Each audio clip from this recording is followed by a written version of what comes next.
Hello, everyone. Hello. Evening. Oh, Yeah, hello. Hello. Bazinga. I no. will I will give you a brief rundown of what happened here. Around February, Kraut and I had the intention of hosting a um, a panel where we gathered members of the Ukrainian community of our servers to discuss the 10-year anniversary of the Euromaidan. The Euromaidan happened, well, it ended more properly 10 years ago on the 22nd of February. And it was a very important protest that led to the quitting of Viktor Yanukovych, the former president of Ukraine, who was like cozying up to Putin in ways that the vast majority of Ukrainians, younger Ukrainians overall, didn't like. So people our age, and well, that didn't happen. And now Crowd couldn't really join because he's really suffering from the heat wave. Aw. So yeah, but Poor crowd. yeah. I share his pain. Uh-huh. Regardless, though, I think we just happened to land the stream on Ukrainian Independence Day, and I have to thank you all for being here in, well, a day that's very important, the 33rd year of Ukrainian independence. And it's going on in the middle of a war. Thankfully, Ukraine is still free.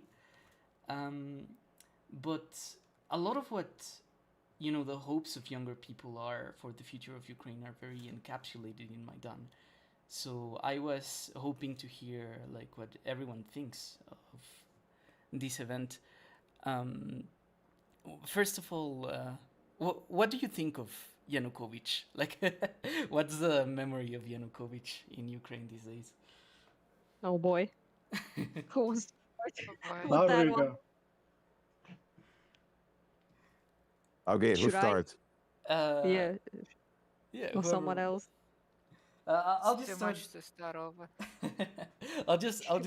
I'll maybe make it easier by saying that in the West, Yes. if you're like a liberal or leftist in the West, the story that you get about Yanukovych is that he was like one of these uh, gangster capitalists, let's say, but he got really media savvy, and he was also part of this class of like ex-Soviet politicians that really didn't care about ideology, but they really cared about whatever the system they wanted to be on top. And is that like an accurate view of the guy? Gangster's a little Well, bit too I cool. wouldn't call him. I mean, Before we start, chat is saying that the stream is quiet I for some thought. reason. Right. Let me raise the volume then. Uh-huh. Not a gangster, because like gangster it really implies somebody cool, but a thug. When like I see. when did the derogatory the derogatory type of thug. And they wouldn't call him exactly Nigiasari. He had a relatively good approach to basically the uh, the images of people who spent most of by that time who spent like half or more of their lives in the Soviet Union. He knew how to address them because he was like so. But he with the younger folk who obviously wanted nice stuff, if wanted to who traveled to Europe, being young, who saw the Europe, being young, who wanted to join Europe, because like we saw how shit stuff was here and how cool stuff was there. Obviously, we wanted there. So one of his, which is also oftentimes overlooked by people in the West, he actually promised to get Ukraine into the European Union. yeah. And the Before protests he came first, were not about were not. It wasn't about him turning to Russia and people angry about it. It was mainly about him making a very crucial promise that a lot of people took dearly. Mm. I would like to add if like someone else is here from the East, like me, but there's like a certain thing about him. He was like a pretty typical, I guess you could say, post-Soviet. People hate that word, but you know it applies, I guess, in this case, oligarch person who is some find the appeal in it. I guess you could say like a rose from the bottom to the top energy. You know, so for some people that appealed, I guess you could say. But most of all, he appealed to people who were really, let's say, saw their future vision to be in a relationship to Russia, not to be in Russia, but to be at the very least in a like business sort of relationship. Plenty of people from the East worked in Russia, had relations with Russia, had relatives in Russia, and still do, but now it doesn't matter, obviously. But back then it mattered, so he also appealed to that, to all the cringe, like, you know, I will preserve stability and Russian language and whatever the hell is. He also appealed to people like that locally, like here. It worked in a way. Many people were obviously against that, so we have the whole orange versus blue, like Yushchenko, Yanukovych ordeal. So that obviously was not all people here, but it did appeal to quite a lot of people. But most of all, it appealed to people, unfortunately, I must say, who didn't give a fuck. That's just something. Most people were like completely uninterested in like the political process in Ukraine.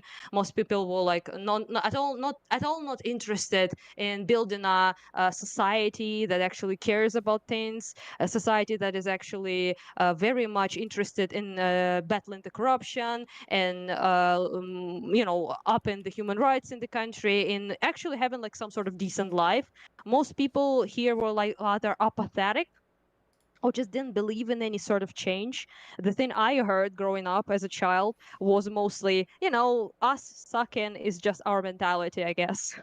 So that sort of attitude, as pessimistic and cringe as it sounds, was very prevalent. So yeah, I'd say he was unfortunately the kind of guy we, especially here in this part of the country, unfortunately kind of deserved. That's my hot take, because Ooh. not because we were as bad as that, but because most people didn't care much to improve situations, and they only started really caring in 2014.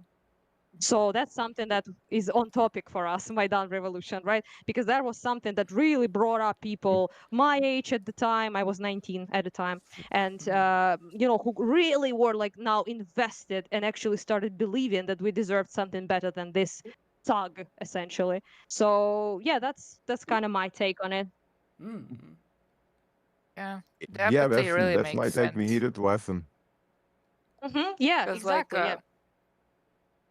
yeah, I remember Yanukovych is a corrupt thug, no, and was, but I have to remember that his opponent in 2009 was Tymoshenko, who, Yep. while technically more pro-Western, wasn't in the corruption department, wasn't that much better. Yep. True that. Yeah. I see. Picking between shit, as some people say, which we had to do. Yeah. Yes, so unfortunate for many people, but you know what can you do? Yeah, there wasn't anyone particularly better, but my own reason why my family in particular, my parents, right? Why they were so like anti-Yanukovych, so to speak, is precisely because of his Russian shenanigans. So my parents are from Georgia, like, and yeah, they moved to Kharkiv when they were young, and I was born already here, but they weren't. So they have like a certain opinion, let's say, about Russia due to their invasion of Georgia and annexation and all of that, and because of the Abkhazia Ossetia and what happened there. So they were like deeply anti, you know, having anything to do with Russia, and they also deeply were annoyed by the corruption it brought and about Russians owning like half of our eastern like factories, production, businesses, and everything being owned by dual Russian citizens or just Russian citizens. Right. So that was something they really didn't like, obviously, and they were like pretty, especially my father, was very anti-Soviet.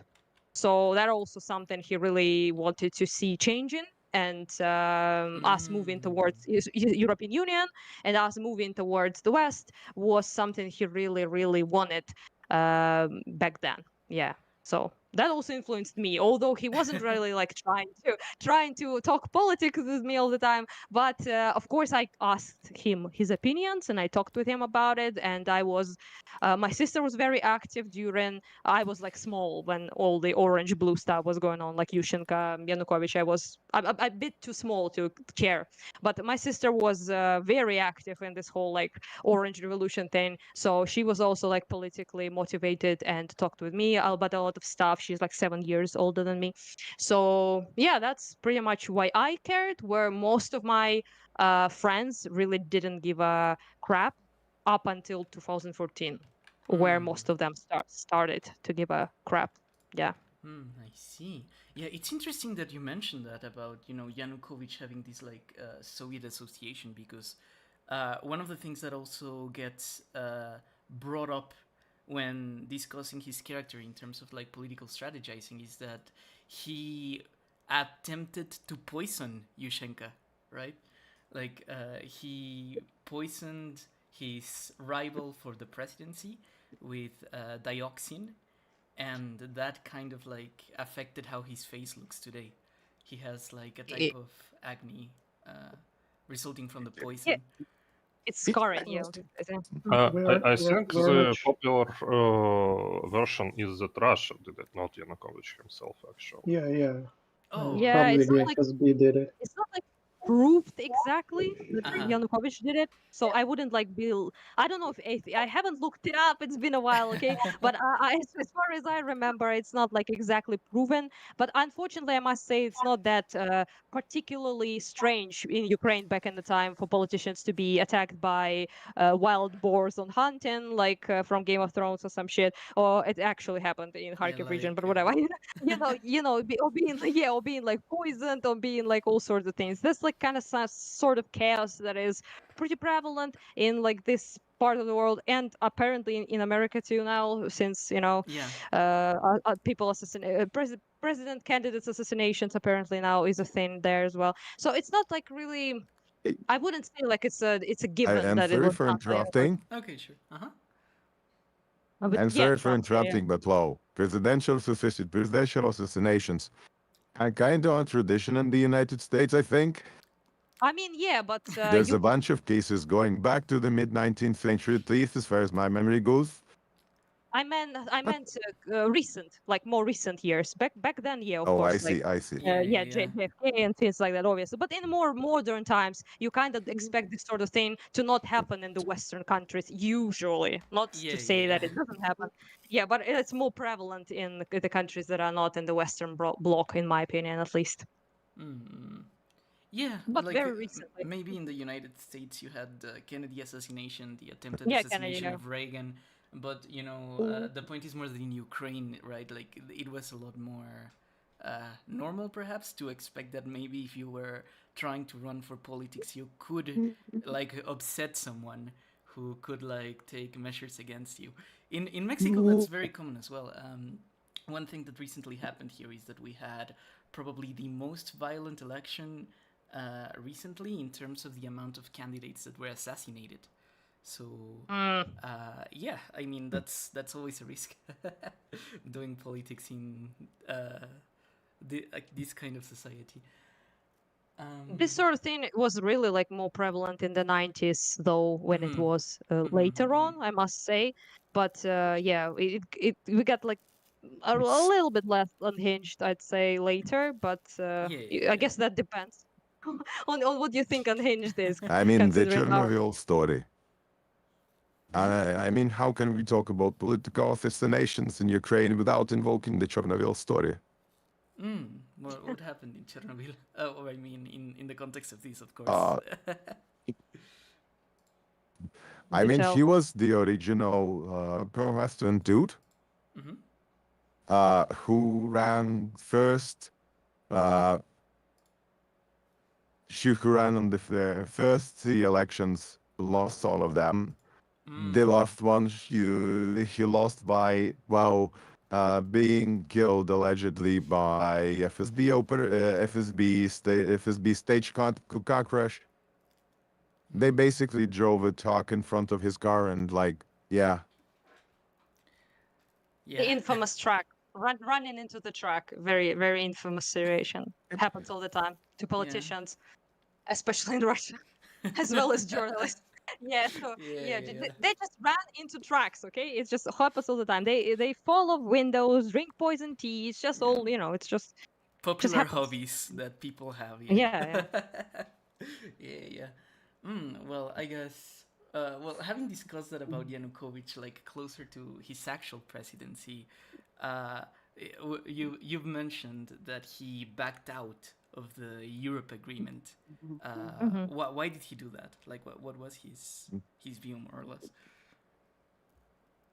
Putin pressured him. Pretty much, yeah. Hard to tell what was in that hat, honestly. Yeah, I mean, not much, clearly not much, but other than the fact that he as many oligarchs tend to do, especially in this part of the world, pretty much all of their business was tied in with Russia. So Russia had a pretty it's not only Yanukovych, for example. Most of Poroshenko's business was in Russia for a long time, for example. So it's not like him specific even, but they had like a pretty huge influence like on them in particular in Yanukovych as well. And Russia was really interested in tagging us into their own economic sphere of interest at the time. How the fuck was it called? Their Eastern something Customs agreement. Union, something. Customs Union. Customs Yeah, Union. Maybe because it was like they called it the Таможенный союз in Russian. Yeah, таможня. I just don't know how it's in English. It's called that fucking thing, but whatever. Custom. Yeah, the Customs Union. Yeah. So they were so much interested in that. So so basically Yanukovych just caved towards Putin and his interest rather than and he also probably didn't expect all of us to be so ass mad about it. So I think he particularly didn't expect this type of reaction of people. He probably thought that he would like beat those students who went in Kiev to protest, and that would be pretty much it. But it turned out to be less fun for him, I suppose you could say. I would disagree, actually. It all started with a bunch of students and probably young folks. So it's pretty reasonable to assume he just thought, well, it's just a bunch of young people. Get rid of them, push them and it won't pass. They will forget about it, nobody really even will be caring about them anyway. And in speaking about economic pressures, all of Ukrainian business was tightly integrated into Russia, and there was a pretty big history of Russia doing economic coercion to force Ukraine into some decisions. Like the gas story with Timoshenko. Same with Georgia. In general, Yanukovych knew what Putin could do. Yanukovych knew what to were in Putin's toolkit. So being Putin, dealing with a thug like Yanukovych, you threaten a little and you give a bribe. And you can make this thug do basically whatever you want. Yeah, bribes and shit. Things like that, yeah. Where he sees his own interest in his own, his own gain, people would generally like Yanukovych would take it. So and kind of expect the people to just eat it up because either they don't care or something else like that. And like we, spoke about the students' protests and everything, like in Russia or something like that, or Belarus, even worse in that back at the time, not now, but back then, you would just see the protest get smashed, put into cars or some shit, and that's it pretty much. And gone, but it didn't happen like that obviously here. So we are kind of lucky that he had more about his own skin than about keeping power, as it contributed to him running away. Yeah, but at the same time, it was pretty Yeah. clear that he's not gonna stay there. Just, I mean, at that point, it was, I think, he was trying to like prohibiting the, the infamous dictator laws or tyrant laws or whatever they called in English, right? Like prohibiting people's gathering more than like 5 people, prohibiting risking to put people in jail for doing any sort of like protest. He did try to like pull this leash at as much as he could, and also Yeah. he literally called Vova in Russia to ask him questions like, what do I do, like how do I trample them over, how do I make them like run away, how do you do it, man, so but it just didn't work exactly. Like I think he is only also, you are right though, I take it back, he was I remembered how he fainted when the egg was thrown his way just now. So you're right. He was a bit. Oh Yeah, god. yeah. He was a bit of a coward. So yeah, I take it back. Sorry, I'm not arguing anymore. Yeah. Just big. He was so easily memed on just for being a Brother dimwit fainted. at times. I see. Every single of his actions were memed. Mhm. Oh, the tree Breaking thing of the also. pen. Yeah. Yeah. You- Yeah, what- like the Y'all That sounds like a challenge. Yeah. Yeah. I mean, something on that line is that when Maidan started, like when Yanukovych made his attempt to withdraw from the European Association Agreement, which is like a prerequisite in the ladder to start doing the paperwork to join the European Union. The first days of Maidan, it was mostly students, right?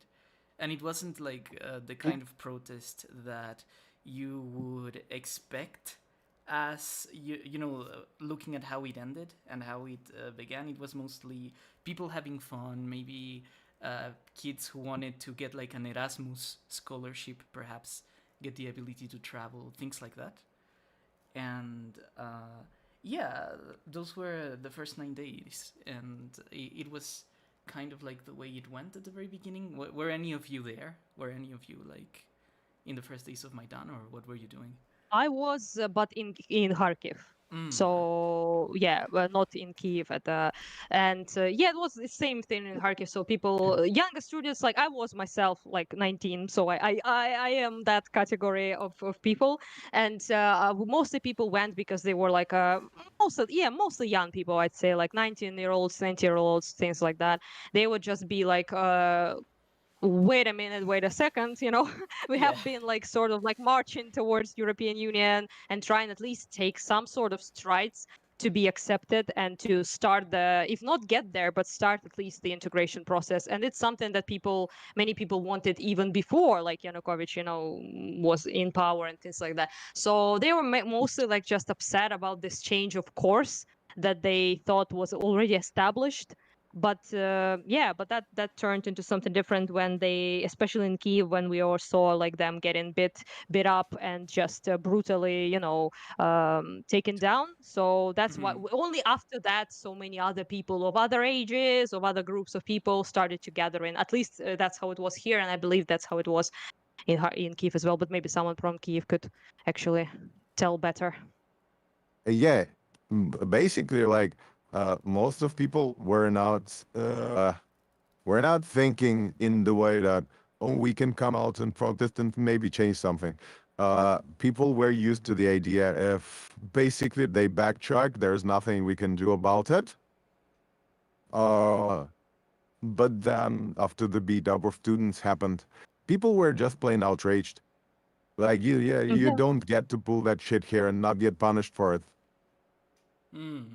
Yeah, I'd say most people didn't have. Sorry, just one last thing. People, when I went, just initially when I went to the protest, it was very small, like gathering in Kharkiv, like maybe like 100 people at best at the time. So people were like they didn't really think it would change anything, but they were like just it's essentially expressing their like outrage, their like negative feelings about it. That's all it was essentially. But then when there started like all the stuff ended up causing outrage because like you said, it's not something that the Ukrainians just took as it is a normal thing to see like our politicians just beat people up like that and nothing should happen before and just swallow it up like as if we're like sheep who can't really will tolerate literally anything like some other people should not be mentioned here.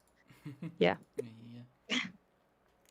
Yeah, it's kind of like before the beatdown, people were just afraid of becoming a more oppressive state like Russia by changing course to be closer to them. But after the beatdown of the protests, people already realized that they already lived in such a state. It's too Yeah. late. I see. I remember many people back then was saying like it was a while, so I'm not like exactly, but I remember people were talking like, oh, like we're like about to not gonna let them make us into another Belarus. Essentially, was the conversation, at least here. You're not fully subservient essentially to Russia, with like some mustache dictator of our own, I guess. Yeah, here's something that I'm not really sure. Oh, okay, did you want to say something? Fluffy? Oh no. That's just Okay. the picture reacting to any noise that happens in the room. Okay, that's okay. Yeah, well, I don't know how true this is. It's something that American journalists often discuss, but you guys are closer to the issue, so I guess you'll give me a more complete answer to this. But one thing that is often mentioned is that the parents of the Maidan generation were people who were born in the Soviet Union, maybe in the 60s and 70s, and they were really used to like these like Soviet style state repression of protests, like the ones that had happened in Czechoslovakia, for example, the ones that had happened in Hungary. And one kind of implicit idea that was in like many people's minds was that when the Soviet Union ended, you know, at least one thing that was going to end and that was never going to happen again was that kind of repression against people, especially students and younger people when they protested. So one thing that is mentioned that was one of the main mobilizers of Maidan after the first 9 days, you know, when parents actually got involved, was this idea that, you know, maybe the government did this to us, but it's not going to do the same thing to our children. And that's when the parents join. And then Maidan, you know, Euromaidan goes from Euromaidan to Maidan, and the protests get like really, really big. Would you say that's true? Or like attacking the students turned it into like a thing for Partially, all of society? probably. Because there's a nuance to it. Soviet Union was very adept at manipulating information, so people just couldn't see the brutal suppression of protests. Like there's a town in Russia, I think it's called Novokuznetsk or something. It's like a big place. Yeah, Novocherkassk. It's a place where soldiers just straight up shot large protests, and it was unknown back until what, 90s. So people just knew this incident took place. And what is special about Maidan and reaction of people, I'd say, is that it was done, the repression was done very brazenly and in public manner. So it was on display to all to see. So the outrage was felt because it was in a response to an event that did not exist in public perceptions, like for centuries, maybe at that point. Like it was pretty one of a kind event, even compared to Soviet Union in that regard. I would say though that I agree with what you just said, but I think that it kind of depends on where in Ukraine exactly. For example, in here, people who would be like considered like in their 60s, in their 50s, so what you would say like the middle right generation, they were very much against us going there. So they would like straight up spit on us. They would like call us names, call us banderites or whatever the fuck, call us like all sorts of things. So the absolute majority, Yeah. So like they would call us jobless. You guys know, like probably like drug addicts. We have nothing better to do, that sort of thing. So it was very much not the case that people were like, "Oh, we will not let them oppress our children." Oh no, at least not here for a while. For a while, Pеченьки I'd say that. Газдепа. Can you say it again? I didn't hear what you said. Pеченьки Газдепа. Yes.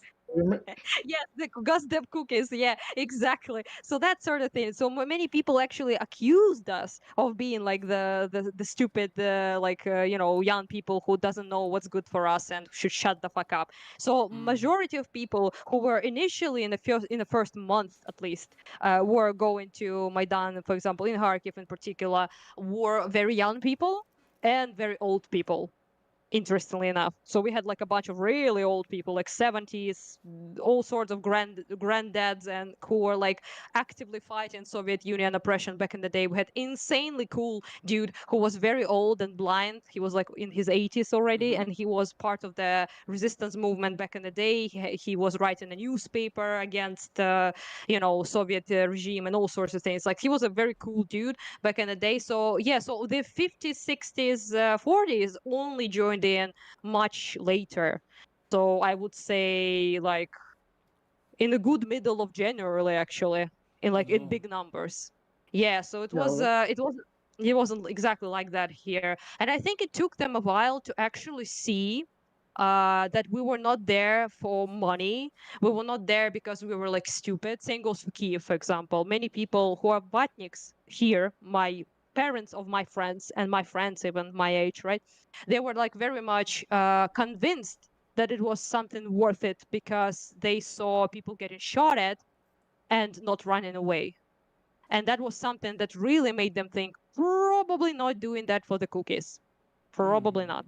So because getting shot at is a quite an impressive stand for 100 UA or like 100 grivnas being paid to you. So that's something that many people attended as well, which was very interesting for me in particular, because some of my friends who I lured in to participate, they brought their parents, and their parents were really kind of shocked about how good everyone behaved, how like cultural everyone was, how everyone was like so smart and sophisticated, and not some gathering of like gopniks and thugs that was anti-Maidan in Kharkiv, the exact opposition to what was going on in all senses, cultural senses, in all senses. So people really saw that as something that was actually worth caring about. And only then they went from spitting on us to actually joining us, which was pretty fabulous if you think about it now. Yeah. what I would call them the sort of neutral people, because the hardcore Watniks, they kept on believing, like, oh, the cookies are drugged up, all of them are druggies. Yeah, They that still one. keep I fighting. remember that one. I remember that one very well. My own my father was studying in Karazina University as a physicist in physics, and he used to be basically like a professor there for a little while in his life, and he made like a lot of friends there who were all in the university, teachers there, like professors there, and I was there as a student at the time. So they would actually like single me out and like bully me and say things like, "Oh, this like Maidanuta." I don't know how to translate it. As like Maidan had it or something like that. I don't know. They would like actual No, friends. Oh yeah, of my even worse. parents would Uh, like bully me you about remember it. pot-headed? Yes, that. You remember like the pot-headed stuff? Because hello. I see.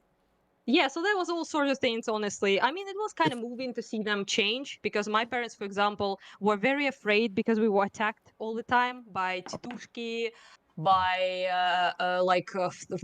Belgorod fuckers that were brought in from Russia to Kharkiv in buses to pretend to be local Kharkiv people who were going to anti-Maidan. So we were like Tourists. constantly attacked with gas. They had like guns, they had knives, they have all sorts of shit. So of course, like my parents were very like afraid that me and my sister and our friends were going there every single day, but they were also kind of proud as well So I lucked out in that sense because my family, there were no family drama, okay? There were no like fights in between family in my family because all of them either were very, very worried, especially when my cousin and I, you know, in the Kiev business and all of that. My cousin was in Kiev like for entire thing. I wasn't there for entire thing, but still, you know, in Kharkiv there was also a lot of action. And yeah, so they were like pretty scared, especially considering that our mayor at the time, Kernes, he was actually like severely pro-Russian. He painted himself differently afterwards, but at the time he was like paying local thugs essentially to intimidate us and take us separately. For example, he would walk after Maidan. For example, you would walk back home. And they would catch separate activists, separate people, and beat the fuck out of them. So that happened multiple times. So there was like pretty horrible stuff as well. Not as bad as it was in Kiev, but yeah. Yeah, so parents were worried, but they were supportive. But most of my people my age didn't enjoy that sort of support in at least a month. And yeah, that's what I can add to it.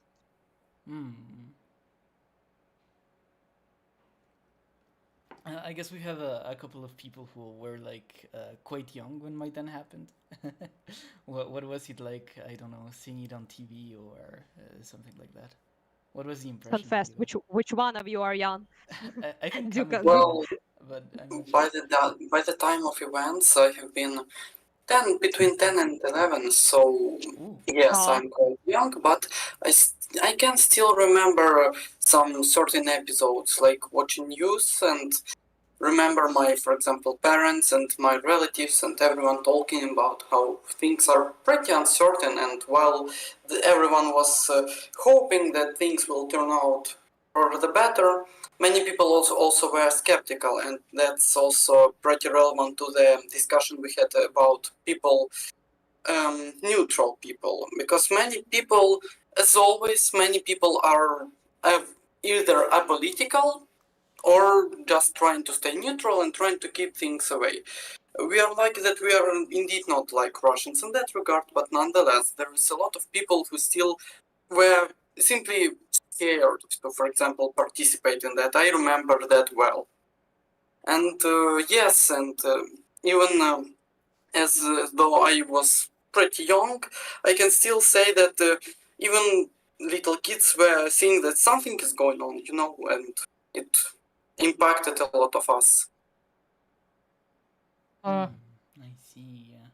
Yeah, I share that for the most part. I was around the exact same age. Exactly turning 11. Missed the Whole big thing was party. going down. Yeah. I was 14. Not I the. think. Aw. Yeah. Why are you so young? I feel exceptionally old right now. What's going on? Yeah. Yeah, I mean, Uh-huh. I'm glad I was 19 actually, because Yeah, that is the most important thing in my entire life at the time, and it still kind of is. I mean, not to sound like sappy about it, I apologize for the sugary bit, but I do think that it really was the event that taught me how to love people. So not the ones that I already love, like my family, friends, and you know people like that, but love people as Ukrainians, as a nation, as a group, to have this sort of like cares, this sort of sense of love and like camaraderie and things like that. And I very much will. I think that was the event that really opened up me to this feeling of actually belonging, and not in like a like extra nationalist sort of sense, you know, but in a sense of feeling that you're actually a part of something, that the country and the people is something you can be part of, something where you belong, something that really matters. So to me, that was I was always pretty. Let's say I never was in the family of like a bunch of fucking vatniks who disregarded everything Ukrainian. You know, I never was that, but I never was this filled with appreciation, love, and respect for people around me. And I only noticed just how good people could be then. And it's stuck, I'd say, with me since then. That's the experience I'm very grateful for. Probably the most glorious moment of my entire life was when I returned to Kharkiv, and there was like 22 the day when Yanukovych escaped from Kiev. It was also the day when when Kernes and a bunch of other fuckers in the Kharkiv region tried to basically create a potential Khaner here. I don't know, like a Kharkiv's People's Republic, like Donbass sort of thing, you know? They Oh were shit. really much. Yeah, they were really preparing for that one. And people actually went out of their way to show that it's not going to happen here and people will not allow it. And I remember my sister was already there at the place we agreed upon, and I was running out of the car, and I felt like really scared that people would not show up in the appropriate number. And just remember thinking, I was like literally running and crying, thinking about that the people will show up, what will happen. So I ran, and I ran through the corner, and I see like a sea of people, like 60,000 at least. And then 20 more thousand joined. It was about 80,000 by the end of it, which is for Kharkiv a lot. And Yeah. I was just the relief I felt, the gratefulness for people that they finally, went. They stood up and they went there, and I just remember seeing that sea of people. It was just so great. It was just the best thing ever, and we showed them who's the boss, okay? And it was great in all senses. And then the exact same day, we learned that Yanukovych actually escaped, and it was such a big celebration. And we moved across the entire city to the city square, Freedom Square, and everyone was riding cars with flags, with Ukrainian like flags and everything, showing flags from the windows. People who were before that very much afraid or didn't care to show any support, and it just felt like the most glorious thing ever. Honestly, still is. Mm. Yeah, that's Yeah, like back then we thought like, okay, here's the resolution. Now things going to be fine. Yeah, It was the that was greatest mistake. Yeah, like Yeah. really, like I was 15, no, 16 at the time. And I remember Kiev through the whole deal, and atmosphere just getting denser and denser and denser up to January. And yeah, like the moment Yanukovych fled, we felt like, okay, we got what we wanted. Now yeah. we're To be rolling. honest, Now shit's going to be fine. We solved that. Good life ahead. Awesome. Вибороли. But yeah, then some bald good. fuck went and said, "You didn't ask somebody else." Yeah, exactly what Yeah, happened. like the myth, Yeah, the myth exactly. of consensual Europe ascension. Isn't there somebody you forgot to ask? Yeah. Yeah, some guy came up and said the boundaries of his country are boundless. Well, Look at Mm. this. now we Look are at in his this map. country. If Look at this 16th century map. It doesn't say the word Ukraine. The word Ukraine is written right on it. Yeah, that's true. And oh and yeah. That one I by the way, remember. So Russia is not written on it. Yeah, Moscovia is written on it. So yeah, that's pretty. Yeah, I agree with you guys a lot. Like as someone who's actually, who like participated and saw, I definitely think everyone was like, we won, victorious, glorious. That sort of thing was definitely happening. And afterwards, many people, at least in my circle, like of friends, it so happens that most of them were from Donbass. I don't know why exactly, but it just, kind of happened that way. I made friends with people from Donbass who came to Kharkiv to study in the university I was in. So most of them took a big hit, let's say, right? When after annexation of Crimea and then the invasion of Donbass, they tried to move here to get their families out. All sorts of things started happening. And many people I remember were like, back in the day, like, is it our fault? I mean, it's wrong to think that way, but we were like, quite young, and we didn't really think like, oh my god, like people like blame we were us young for. and Yeah, it was very strange time, we definitely. Yeah, were very young, and we were very confused being thrown into basically extraordinary circumstances. You don't get a mad dictator invading your country every day, right? Mm, So yeah, and these extraordinary circumstances, they let you learn a lot about Mm. stuff in general, about how people behave, about how you behave. Uh, yeah, Yeah, but I remember that feeling like it passed with that time. is Obviously. so aside. Yeah, sure. I was going somewhere else with this idea, and I was going somewhere else to this thought originally. But yeah, people were really confused, like, who's to blame for this? Because we didn't really develop our thinking into the conflict shaped, right? Uh, it was, you know, that thing about the cute girl being sexually assaulted in undefended place, shall I say it? Like, and people placing blame on the cute girl, right? So we were that cute girl who was blaming, including herself, right? We didn't really develop our thinking about how should justice work Hmm. in these kind of circumstances. So we didn't really know how to even approach this thing really. And there was a big lot of conflict, a lot of it inside families even.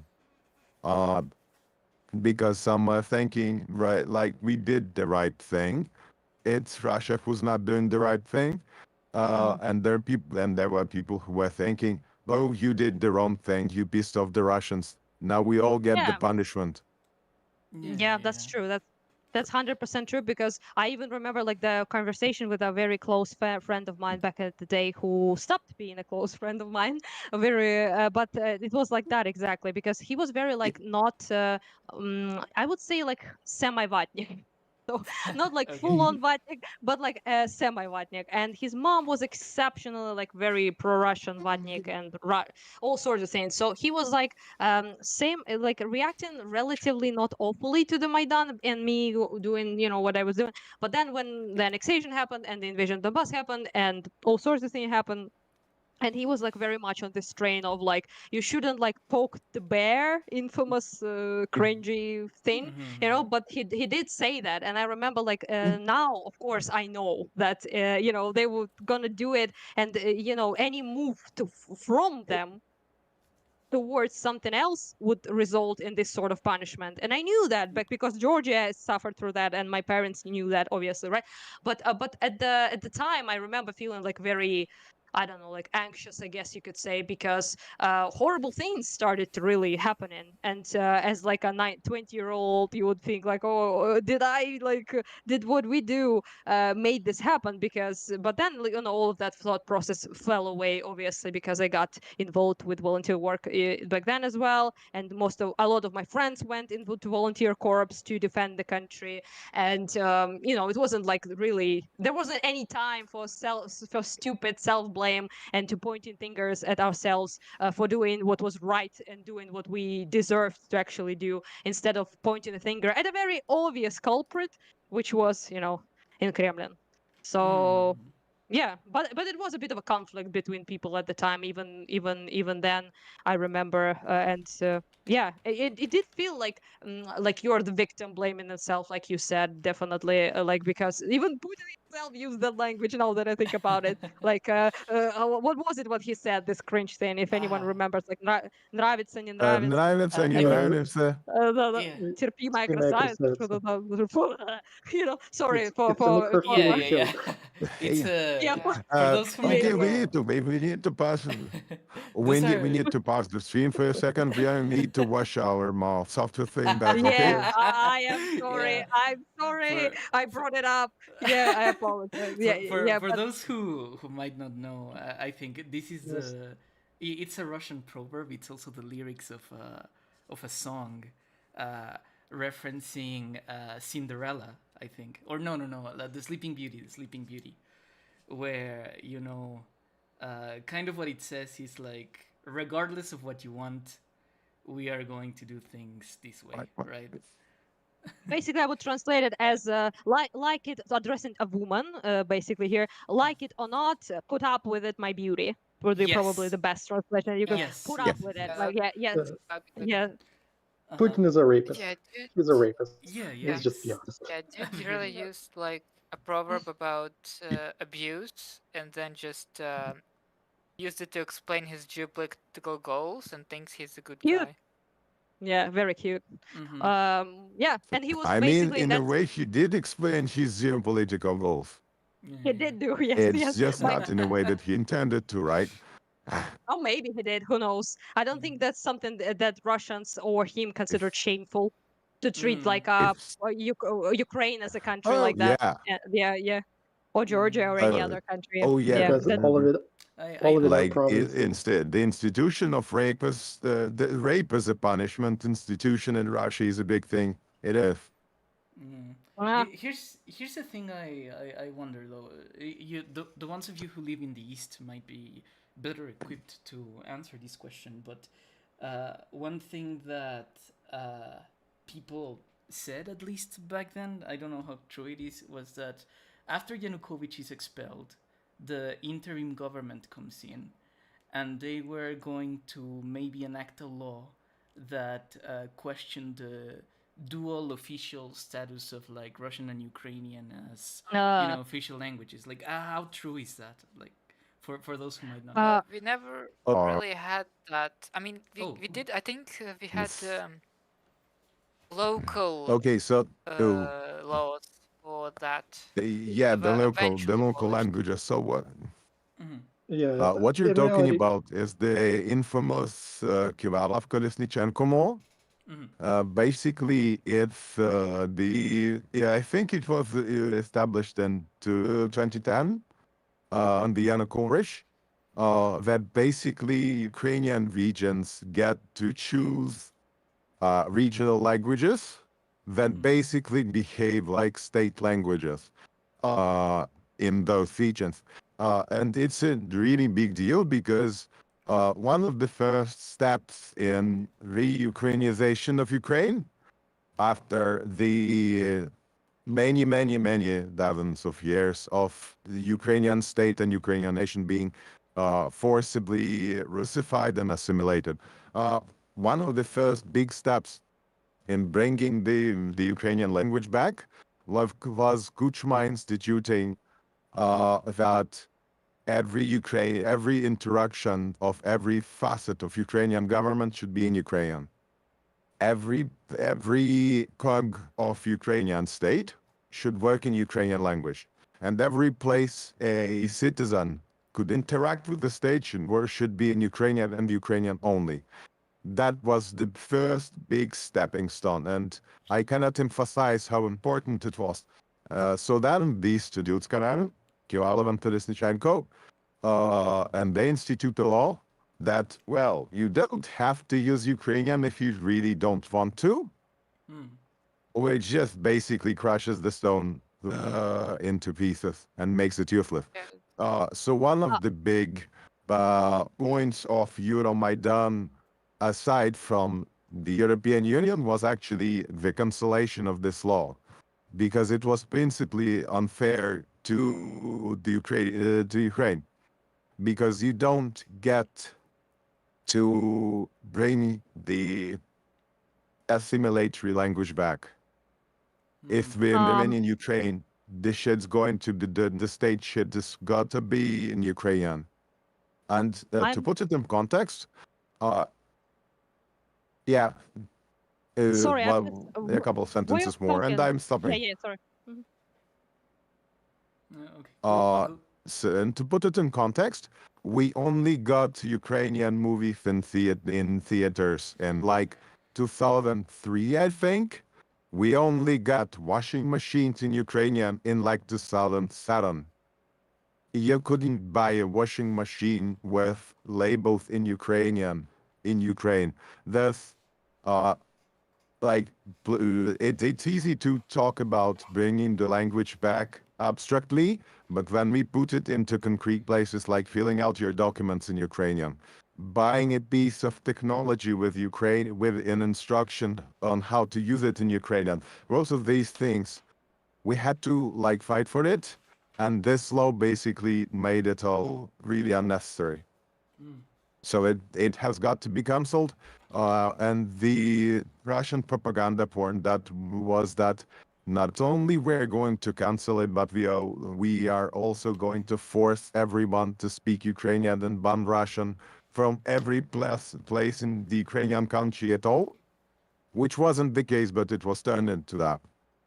That they're going to ban it, like fine people for speaking Russian at home. It was basically a move to cancel a really unfair law that was blown out of proportion. Here's the thing. I think, Ravignon, you maybe were talking about the law that was in 2019. So as far as I know, mostly Westerners, for some reason, talk about this one. And they talk a lot about the, as far as I have been for a while on the YouTube, like, arguing with people and shit like that. So many people talk about this particular part, which was the law that was voted in 2019, on supporting the functioning of the Ukrainian language as the state language, something like that. And it was basically made as Ukraine as a mandatory main language, and it what it did, it's kind of like made it the law the compulsory use of Ukrainian language when it comes to sphere of public life, such as service, such as I don't know, like servicing the people, administration building should be in Ukrainian, should be the paperwork should be in Ukrainian, things of that sort, and not the prohibition of Russian in day-to-day conversations between people. That never happened, Yeah. and yeah, Russia propaganda pretty much made The it po- not just Russia propaganda, by the way, Western as well. Like Westerners were like writing like crazy about the ban of Russian language, the language laws in Ukraine, But all it was essentially is elevating the yeah, language they of were Ukraine. making it into Nazi laws. Yeah. Yeah, unironically. Yeah. The propaganda was making it into like a Nazi law, but like in essentially like in your day-to-day life, the only way that this law would impact you is when you go to buy a coffee, barista speaks to you in Ukrainian first, and then only Yes, then exactly. switches to Russian Yeah. if you ask for it. That's the only way it really impacted you. No, So as It's someone already who too was much. Also, yes, someone was working actually in service at the time. I was working in a vegan shop as a, seller. And what I was tasked with is essentially saying hello in Ukrainian. So when a customer, when the customer comes in, I'm like, saying "Вітаю, добрий день" in Ukrainian or something like that, and then they'll speak with me in Russian. And within this law, I'm fully allowed to answer them in the way in Russian. After the only thing I was tasked with is just initial greeting to be in essentially Ukrainian. And also, if they spoke Ukrainian, I should have did my absolute best, obviously, to speak in Ukrainian with them. And also movie theaters, and also when you order pizza in delivery, there usually would be, do you want to speak in Russian or in Ukrainian in Kharkiv? So you have to like click 1 if you want to speak with the operator who speaks Ukrainian, or click 2 if you want to speak with the operator who speaks Russian. That's the horrific language laws that everyone was like talking about nonstop. So that's pretty much Despicable. Yeah, Бендеровцы. Бендеровцы. I should remark and that. it's Okay, really quickly. this sorry okay. Go ahead. I'll let you speak. Okay.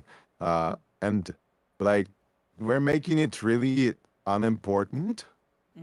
Like we're kind of belittling this law, but in fact it's really quite important that we did that, because when you live in a bilingual society that's like a bilingual deeply, in the way that everybody has an understanding of both languages, they just choose to speak one or another, and you often meet people, one human speaking Russian and one human speaking Ukrainian to each other, and they mutually understand each other fine.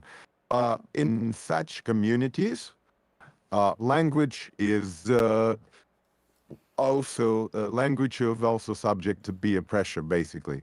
When you hear Russian all around you, especially in a Russified, in Russified big cities, because back in the Soviet Union, you could only have a university in Ukraine, education in Mhm. Russian, and all of the other stuff that big cities have, you could only have in Russian.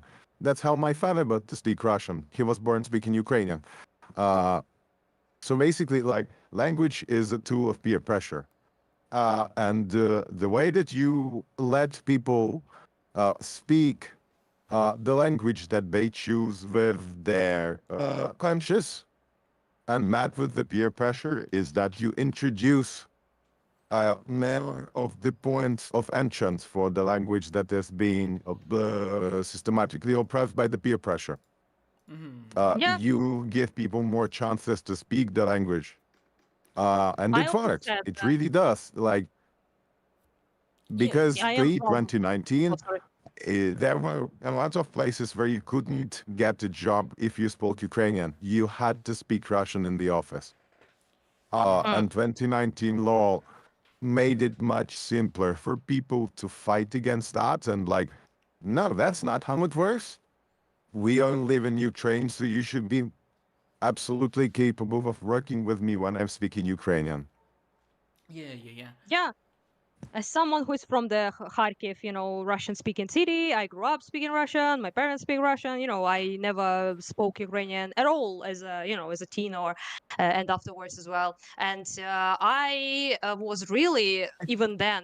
I never really felt like any pressure, obviously, because of that law. But what I did think even then, and I still think that now, is that Ukrainian needed protection here. So this sort of law, that was the language that was. Yeah. That needed that protection. And when Yes. people started in the West, especially, started like seeing this like oppression of Russian language, or like, for example, this law that I brought up in 2019, it established a quota that 50% of radio, I believe, TV should be in Ukrainian, just 50%. So it wasn't like any like Oh, unhinged the like. quotas were earlier. Yeah, The quotas were earlier. The quotas were like yeah, maybe 2016, I earlier. think. Yeah, but like the point of the quotas was to elevate Ukrainian and to help it reestablish itself after so many years of suppression, Russification, and everything. So yeah, like I said, when people were like, "Oh, they deprived Russian of the," Americans told me that. So they deprived like a Russian language of the protection of the minority language. It's not a minority language. It doesn't. It Yeah. doesn't Yeah, like you have. have a big Russia, just like pack your things and go. Like there's your language being protected, pack up and go. Чемодан Varnona if you remember that. Yeah, really. Also, It with radio it was important because basically like we got we were under big Russian culture in France.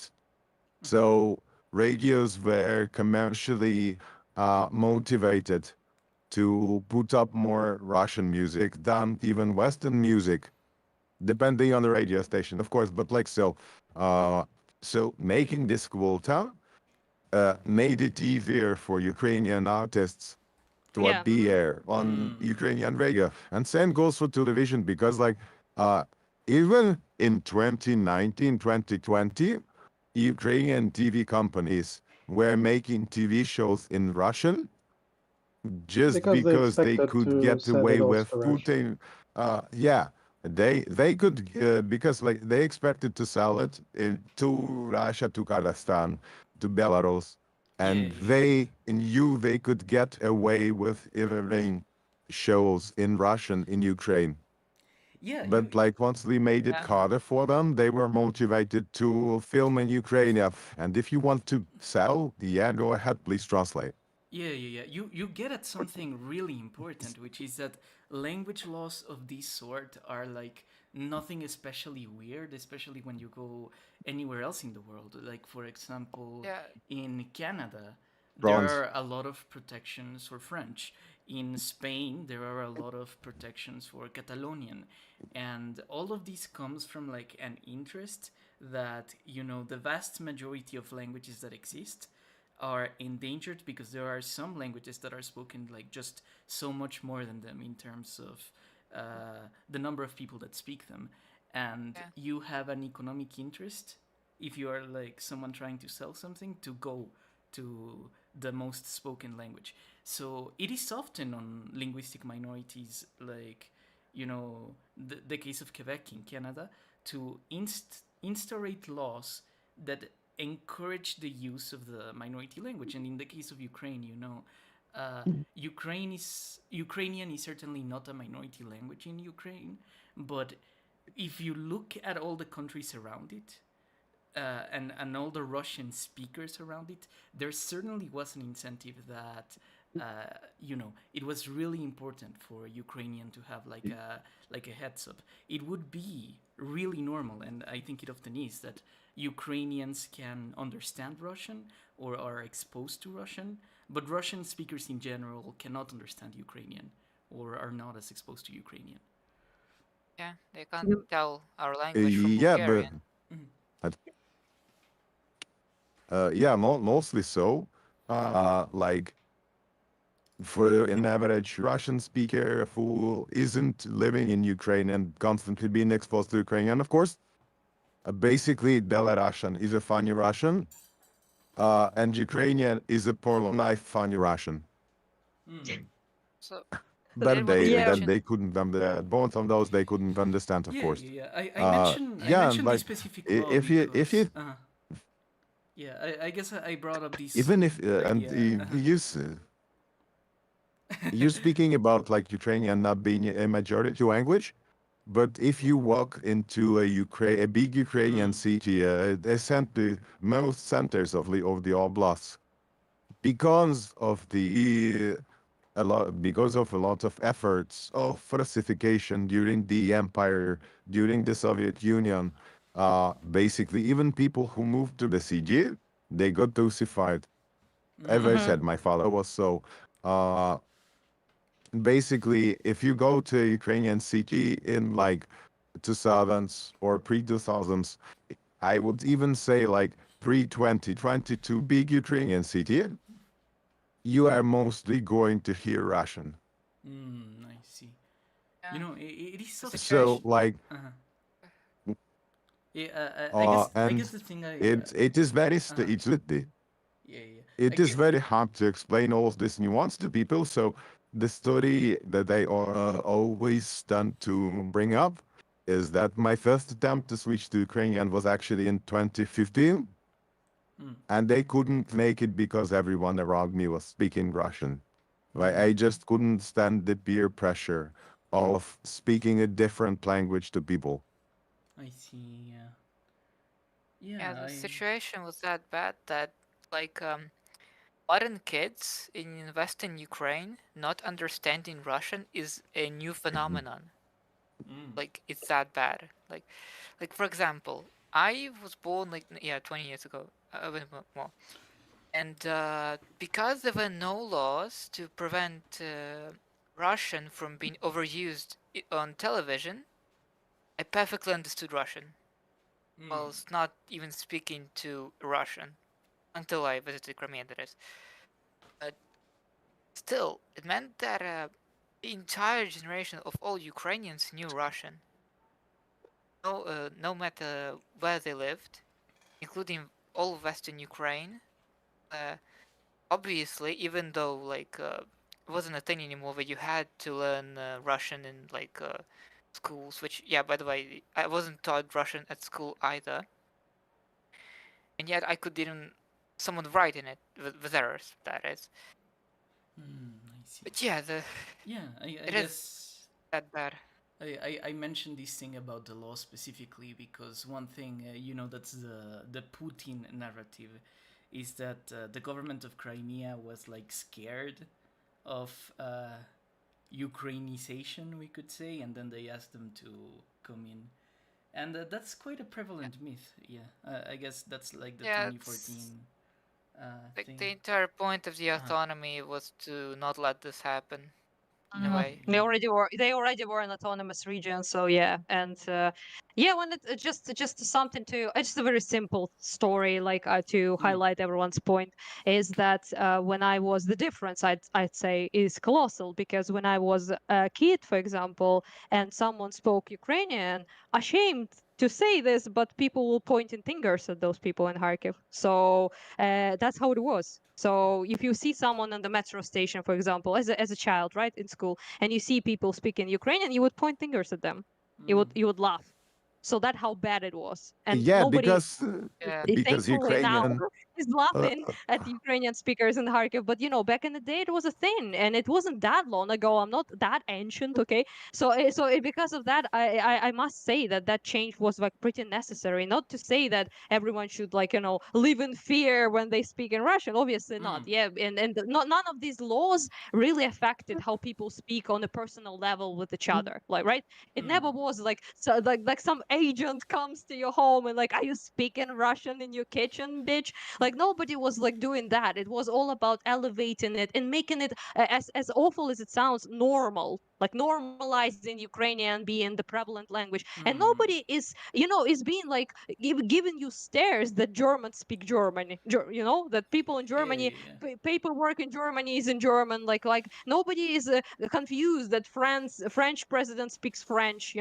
But for some reason we were supposed to be completely cool with the fact that our president spoke Russian and could barely make a sentence in Ukrainian language. So it's a very different thing because Don't refuse it. yeah, sorry. Unfortunately, yeah, continue. What Fluffy Yeah, I just plugged the echo for us? I just plugged Yeah. the code. CC joke. I just plugged the code. CC joke. Okay.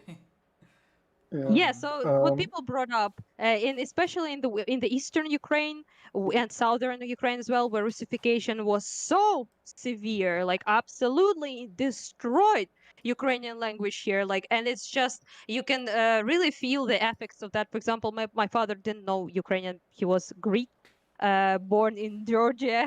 In Soviet Union and who spoke Turkish. It's a long story, okay?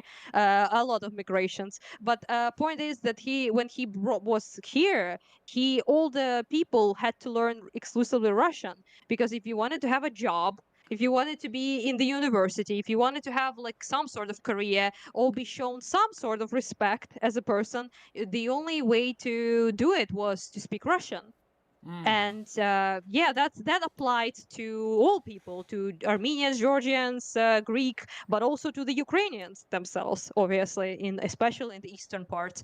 So you had to adopt in a way, even if you didn't want to. You had to like adopt your own like roots and everything. My father even changed his surname to sound more Russian. Oh. because he was getting Yeah, so a lot of people. yeah. A lot of people Because either changed their surname, or they were made to change their surname. So, for example, when you enlisted into the army, you would get your surname ratified without even like any of your input, like by default. They would it's just only write Russian. your surname in the Russian manner. I guess Something this like is that actually something I want. happened. Go ahead, Kevin. Yeah, please. something like that actually happened to like my grandparents' surname. Thing is, when they were deported from Poland to modern Ukraine, but yeah, it wasn't really a Russification. It was like it was just an arbitrary change when they were put onto the list, I guess. Not exactly. Yeah, they would Did just you- put an O on top of your surname. They did add an apostrophe for some reason. I remember my father was actually like added into, you will like all that, I suppose it's interesting. He was added in a suspicious person list. Oh.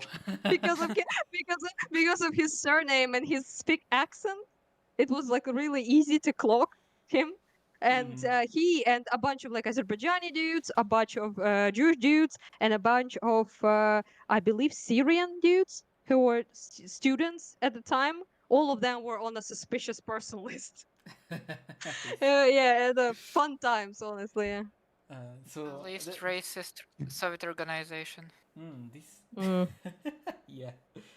So would you guys say that then that the Koronizatsiya thing, I think it was called, was not effective? Koronizatsiya? Yeah, the Soviet program to promote The Ukrainians. 1920s thing. Yeah, like that was surprisingly. Yeah. that was. It was rolled back. It's not really about effectiveness. That was like it was 5 years or purely- something. Uh-huh. Yeah. Well, Yeah, it lasted just out until of it. like 1933. Yeah, I wanted But to mention It because it was basically yeah, basically most of people who this affected either died of hunger or in the Soviet concentration camps. Shit. Well, yeah, yeah. the effectiveness did not Yeah. matter because the entire point was to reduce the chance of rebellion. It was like a exactly. Yeah, hating move. It I wasn't I like can Yeah. speak It a was lot supposed to on do. that if you're interested, because it can be an hour. I will try to be short, okay? But the point of that whole thing was to throw a bone to stop the yeah. nationalist movements all over the Soviet Union, and that whole that basically Lenin at some point realized that just killing people in Red Terror doesn't stop nationalist movements. In particular in Ukraine, they were especially angry about this whole business, as we tend to be, it seems. So one of the main like points of that was to throw some sort of bone to the people to appease them. And even though it sort of kind of worked a little bit, it was a very short period of time that ended up being completely destroyed by Stalin coming into power and obviously throwing people to camps and gulags and all sorts of things. The Renaissance of Ukraine, as it was called, was short Renaissance, executed Renaissance, as it known, about the poets and writers who were now allowed to write in Ukrainian. All of them were essentially executed one way or the other later on. So it didn't really help much. It was just a attempt to hide essentially the Russian imperialism and Russification and everything that was Yes. still the basis of Soviet Union, although it was an empire by a different name now. But it was still at the core, Russification and attempts to eliminate native identities of people, whether they were Ukrainian, whether they were Georgian, whether they were, anyone Yeah, else, yeah, yeah. essentially. Yeah, the Yeah, so Soviet it wasn't Union like is often sold to leftists as like this multinational alliance, right? That try to celebrate nope. and respect a bit of everyone's culture, but in No. reality, it was an extremely Russified project. Like I know professors It's from physics. multinational only if you speak Russian. Yeah, yeah. I Yes. Yeah. know. I know a professor from Yes. physics that is studying in Eastern Germany, in democratic Germany, and they speak Russian for some reason. So in Germany, it's not really necessary, but there was like a Russian course in the school, and yeah, they had to take it, Yeah. and it didn't work. But Yeah, they practically since the ages of the Russian Empire, they made it so that basically they felt Russian as like the language of the culture, the language of the education, and all of the other languages like Belarusian, Ukrainian, Georgian, whatever, they made it into like dumb people village speak. Yeah, rural Like that's the exact term.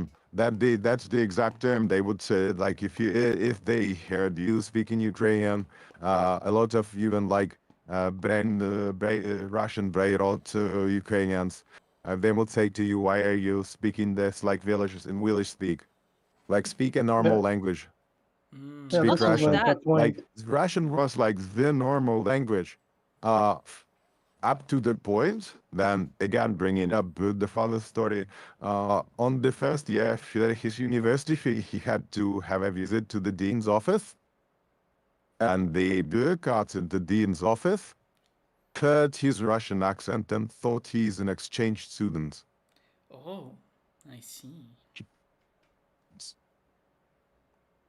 Like, Not only that, it was dig in. that bad. Sorry. Yeah, sorry. I thought you were finished. Apologize. If yeah, sorry, I was finished. No worries. I was just saying it was that bad. Like, Hmm. yeah, that's it.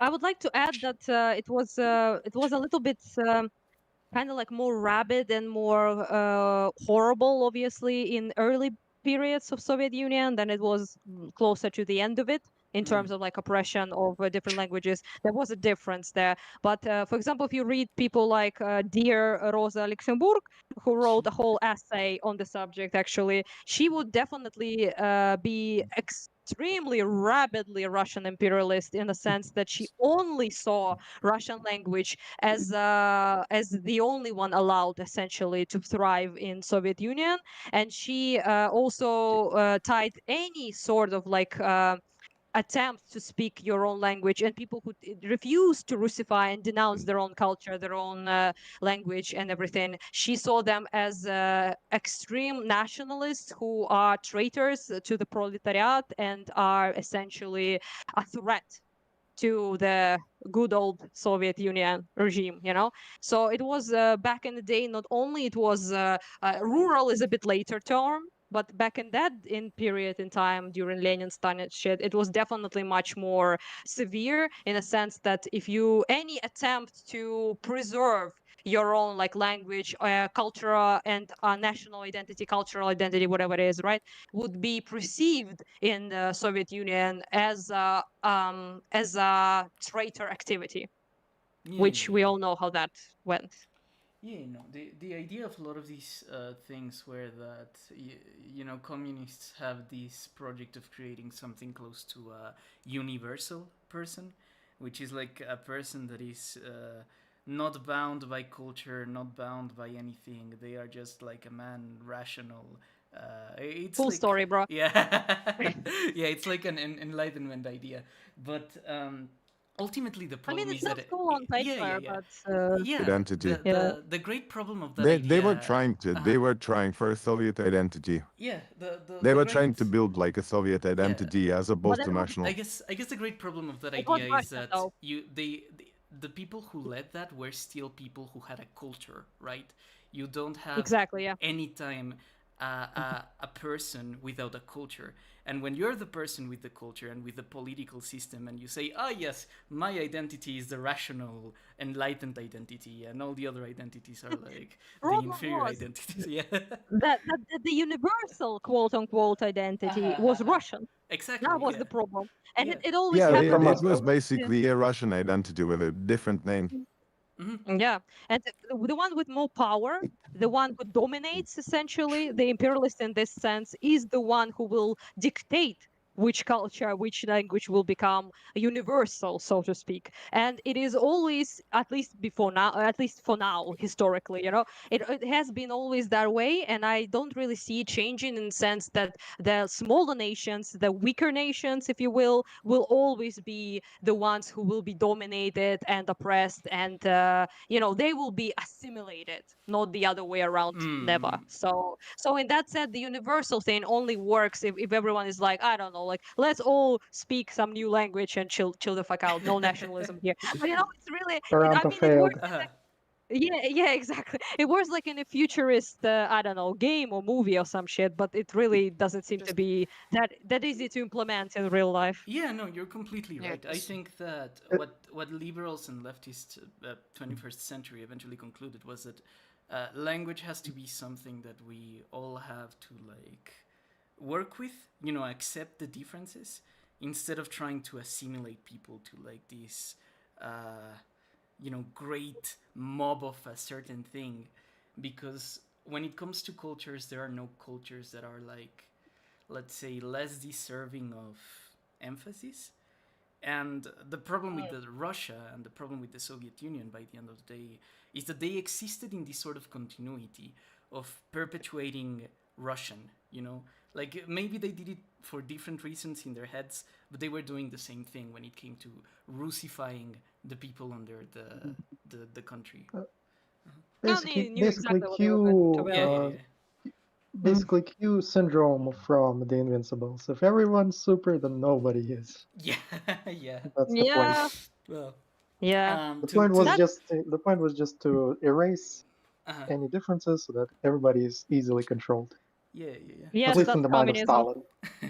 At least Yeah, no, at at least least in the mind of uh, Stalin. To Stalin like was definitely that Right. because you know yeah, Bolsheviks were very different back in the day, and he got rid of everybody who was like Kind of like that even managed to pre-Soviet be on mentality. opposition. yeah. No, like Stalin was Sorry, all that his life deeply ashamed of being Georgian. Like when if you the listen to his Djugashvili.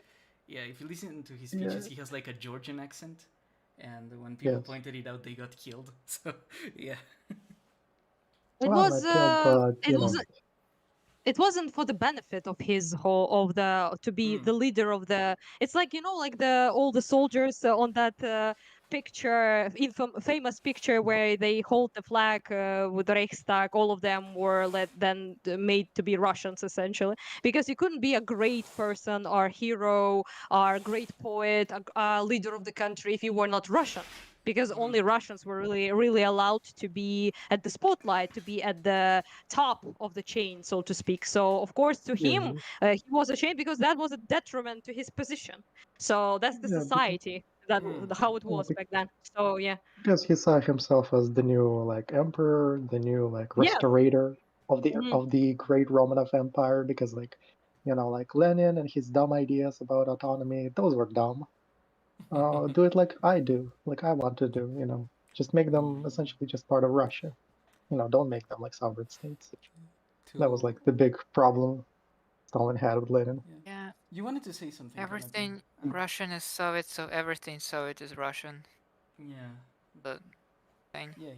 And this is something that I think we should also remark in terms of things like, in the incursion into Kursk, there was this moment where people shot a statue of Lenin, and a lot of people on, like, let's say the LARP here online left were quite upset. But I think something we need to remark is that even Putin, right, even Putin today, one thing that he's trying to do is to connect Russia into this idea of, we exist in continuity with the Soviet Union and also with the Russian Empire. So the figure of Lenin is no longer like this communist guy that existed in the 1910s. He's like a symbol of Russian greatness. And well, it's a bit more complicated than that. I would like to talk about on that topic because I quite like to read into it. The thing about like Lenin is that Putin hates him. Like he thinks he's a moron who like allowed all of these stupid periphery, provinces, gave them sovereignty. Like what a dumbass. It's like he let a bomb inside of the existence of Russia. Like by giving them this de jure, independence. It led to 1991. That's how Putin thinks. It's like you gave them an inch and they took everything. That's how he thinks. And so he hates Lenin, but Lenin is too much of a cultural icon within like Russian language culture. He's like Mickey Mouse. He's Mickey Mouse basically. I mean, True. In one of our houses, we still have like this giant like wooden picture of Lenin. Like, and it's like he was, his image was plastered by the Bolshevik regime throughout its history, as a way to like, entrench their power, have his image in everybody's brains so that everybody like associates him with everything good, everything nice. And so his image, so like Putin hates Lenin the man, but he understands Lenin the image. So for him, the image of the Lenin statues, to him, the Lenin statues represent a different thing. They're meant not to be like a monument to Lenin. They're monuments to the status quo. Yeah, to Russia. Like point of the. How the Roman. Yes, I'll just finish. To them, I want to bring up, and I will. Yeah. What? I just wanted to support it. Point. One sentence. You know how Roman Empire put milestones on the roads, right? To mark that this is still the Roman Empire. So Lithuanian put two types of quote unquote milestones: Lenin's and Pushkin's. True. Like this did. Pushkin. Yeah, a bit less Pushkin's, but Lenin's way. Look. Yeah, I don't quite agree because Lenin was all the way everywhere. Okay. Lenin's were everywhere. Every city, every village. Believe me, absolutely. I've seen every list. I have seen all of the lists. He was everywhere. He put him everywhere. Pushkin was a lot less. Do you know that they morphed him to look there more were like the local 50 patches of Lenin in Kiev. They morphed him to look more like who now? Lenin, they did. people. So, for example, if there would be somewhere where the most population is, let's say, Asian, they would make him look more Asian. So yeah, Oh, it's it's like actually not Jesus not a, statues. yes, Yeah, exactly. yeah. It's not Yeah, even a because meme. Lenin was meant to Yeah, be the new Jesus. Like he was like meant essentially, to yeah. be Or like someone Marx. who actually Marx is like participated in yeah, dropping the yeah. biggest statue of Lenin. I must say that I enjoyed our tears. Yeah, because in Kharkiv, when we dropped the biggest Lenin in the almost entirety of the, not even most, biggest in Ukraine, and I think one of the biggest in the all of the Soviet, post-Soviet space. So we have like this humongous statue of him. So it was a pretty epic moment, and I think it was blasted like all over during Maidan times, during Russia, and like so showing this like the evil Lviv. People from Lviv, I think. Бендеровцы. Yeah, Banderovцы Макаки. came to drop the statue, and it was actually like obviously Kharkiv people who did it, and yeah, it was pretty interesting. And my father, he's has been killed by artillery and everything, but I still remember like fondly how I returned home and I was like, Dad, we like pulled the statue of Lenin. It's like it's down, it's destroyed, and he was like, it's impossible. And I'm like, no, it's real. Like we dropped it. Like me, my friends, everyone, like my sister. And he was like, he couldn't believe it because he walked all of his life as a student right beside the statue, getting angry at it. Oh. And he really couldn't believe that we did it. But when he believed it, he was like so proud. And I you remember. did it without calling him.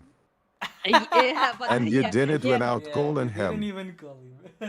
He No, wasn't imagine what you did participating. to him. Okay, yeah. He wasn't participating in this sort of thing. But he was so proud and really happy and everything. And the funniest bit though, that they brought people from Russian TV. I think like Russia Today and Россия 1, something like that, like major Russian channels, to film near the statue. Or what was left of it, just a shoe, I guess. The statue The of a shoe. shoe. So yeah. So they brought like the Russian media to actually like film the reactions of local people to show how supposedly everyone is upset with this action. And they unfortunately they interviewed mostly older people because they expected older people to give them the answers they want. So they unfortunately stumbled upon my father.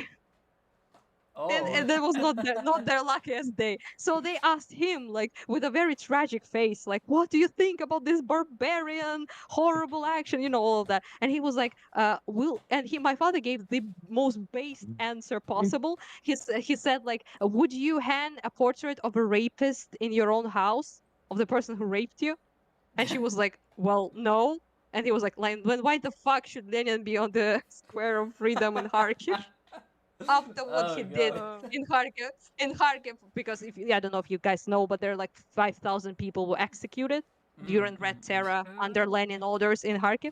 Yeah, so that's like, and it was very like, and she had her jaw on the literal floor, and it never made to the news. Russian ones, I mean. Sorry for That's that. very They sad. I probably would love to cut see that. that clip. Yeah, that was hilarious in my Yeah. opinion. I was so like happy about my dad having this epic own moment, unironically. Yeah. To land things back on Maidan, I guess we're 10 years later. How are people rethinking the event in terms of the invasion and everything that's happened ever since? Sorry, guys, might be It's a boned. good question. I'll be back. Okay. Mhm. I suspect most people I don't. don't regret it. At least, I mean, it depends Definite. obviously on the person. Yes, You know, nowadays it's viewed mostly as inevitability. Yeah, it's like Honestly, yes. the problem.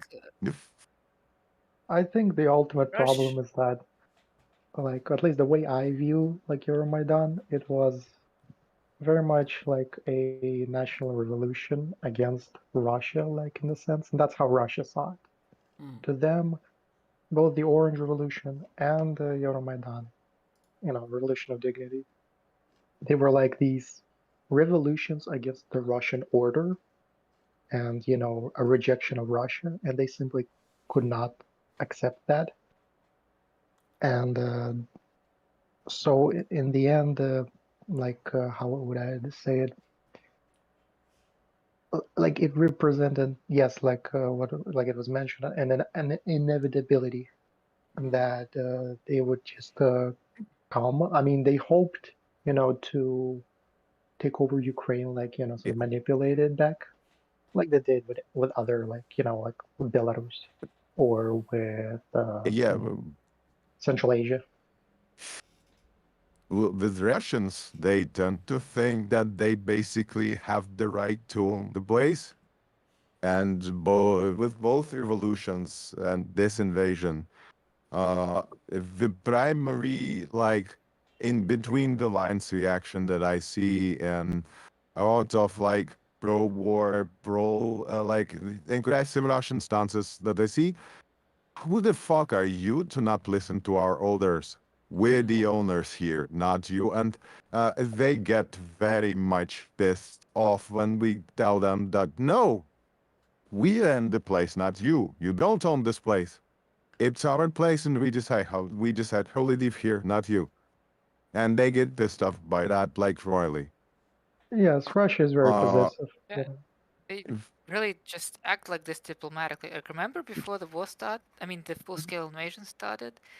They seriously asked NATO, like, demanded from NATO to have all, like, Western NATO troops to leave Eastern NATO countries. Like, Yes, that was like the maximum demand. Yeah, Putin. Yeah, that it was was the most ridiculous. amazing they demand. made this.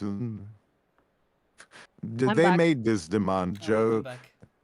That's standard Gromyko strategy. Like there are some, like, I think there are some even, like, documents about Gromyko, like, explicitly saying so. Gromyko is a foreign minister of the USSR, a very prominent dude. His legacy very much still lives on. So basically, he outlined this Soviet strategy in negotiations with the West. What you do when you negotiate with the West is you make demands. You don't come to negotiate for a compromise. You come and make demands. And you demand not what you want, you demand what you want plus stuff so outrageous, so unimaginable that nobody will give it to you, but they will give you what you want. Or at least they will give you something that you didn't have before. And by trying to trigger... making a step after a step after a step. Yeah, go ahead. It's trying to trigger, what is it? Is appeasement, yes.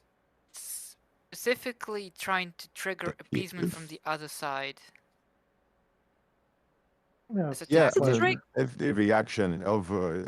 a reaction of a kind, like, maybe if we give them a little, they will calm down and will not be a problem to us anymore, which famously always works, right?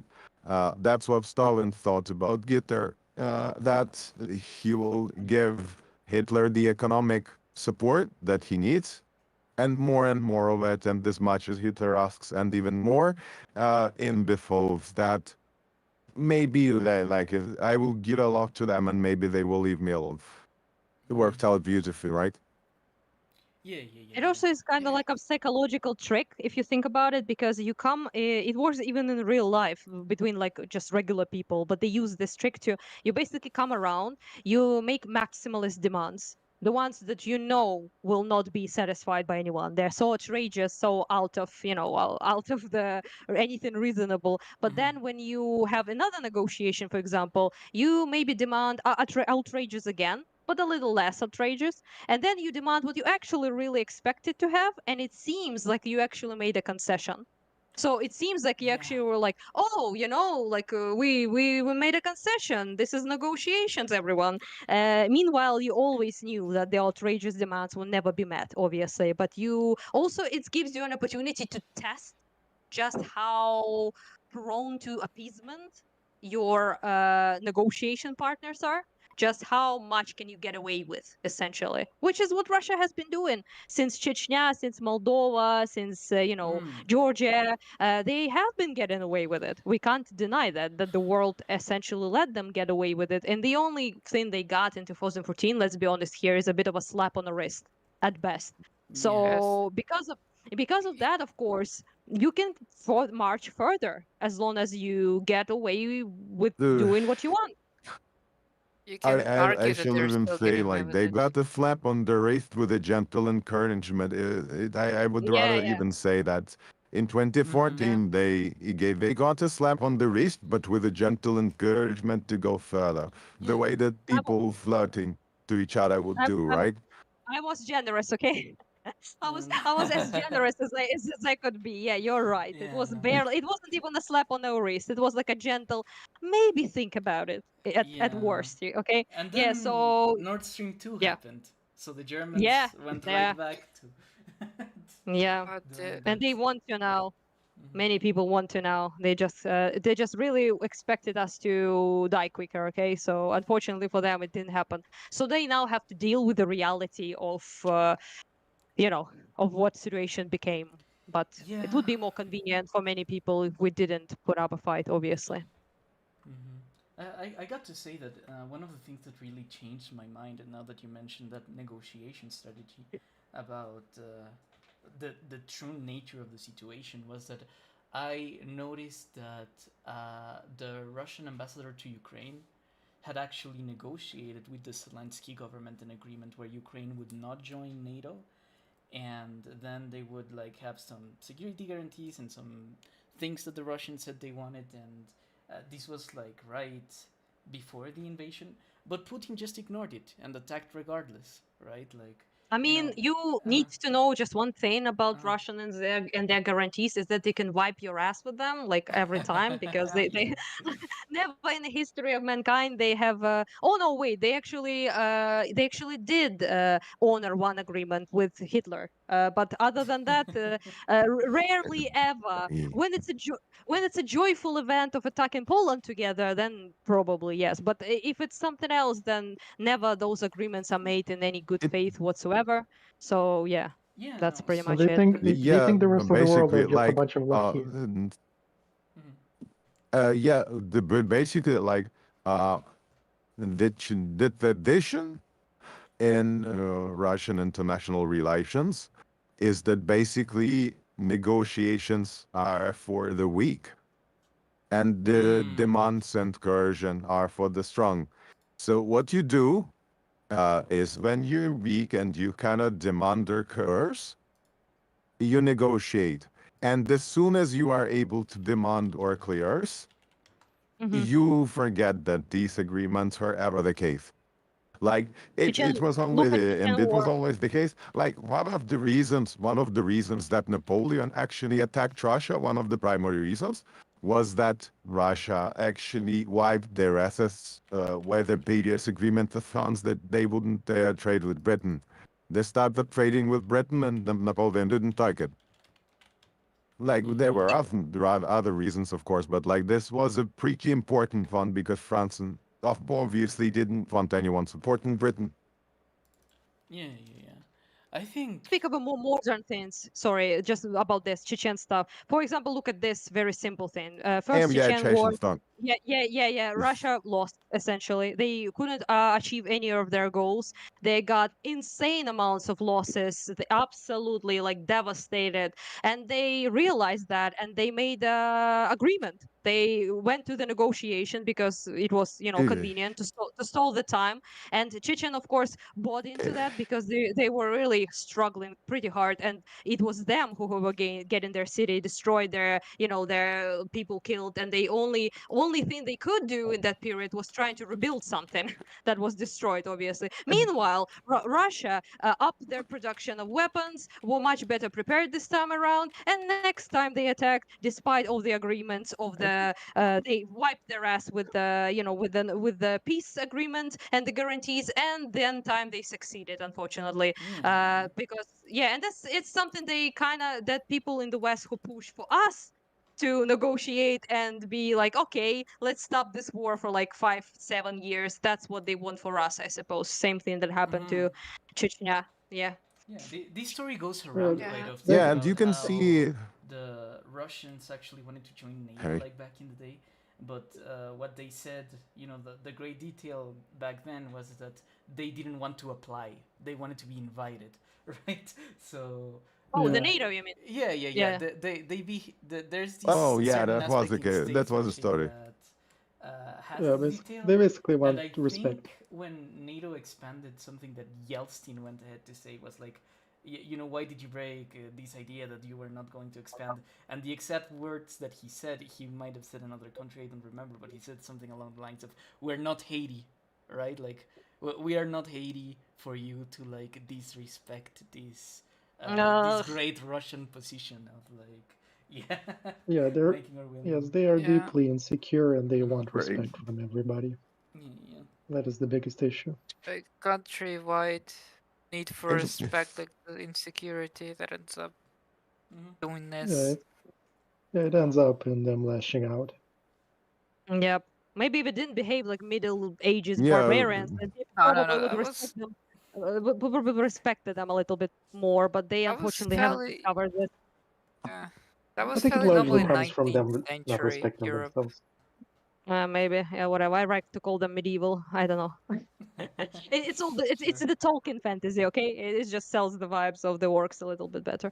So yeah, Well, no offense to the Methodius with his, I think what looks like a little bit like. No, these are the good orcs. These are Warcraft orcs. You see, that's a difference. A big difference green. here. There. Warcraft Yeah. orcs recognized Us their issues and tried to become better. Exactly, and they also are hot, unlike orcs in Tolkien. So there's a difference. Yeah. Well, I mean, that orc from like Fellowship of the Rings, he was kind of normal. The guy with let's not go there. I mean let's not dig. I mean the here. best. Let's not dig in these I mean the lines. best orcs are the Hammer 40k orcs anyway. So like, why the discussion?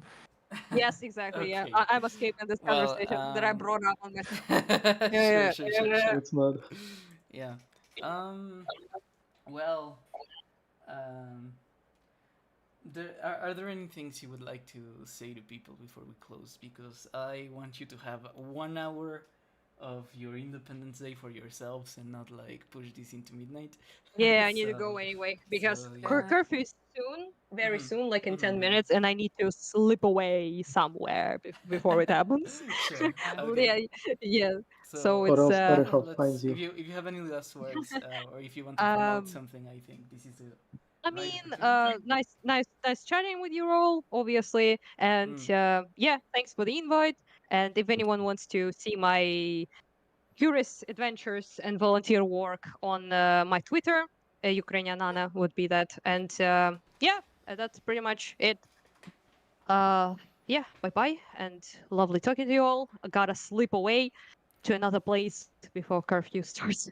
Okay. To have drinks, okay? See you. To have drinks with the people. Yeah. Bye bye. Godspeed, Anna. While we are at it, I would like to talk to audience a bit, just to say that this is a good opportunity to say that I encourage people to look at the Ukrainian perspective of the things, because there's often said the optics are often taken from other sources, from Westerners or, God forbid, from Russians even. But I encourage people to listen to Ukrainians like they did today, for which I'm grateful to all the listeners, and I'm grateful to you for inviting us. And good night, everyone. Take care. Yeah, enjoy your night. Good night. Good night. Good luck. Stay safe. Yeah, see ya. Bye bye. Yeah, well, I would like to just. Continue. Do you want to say something, Kamepin, before we close? I wanted to say it's like the last thing, I guess, to I guess check out where I tried to not get banned while saying my opinions. And to not forget to donate for drones, obviously. Please. Yeah, okay. If you want to get in contact with Anna, you can check her Twitter.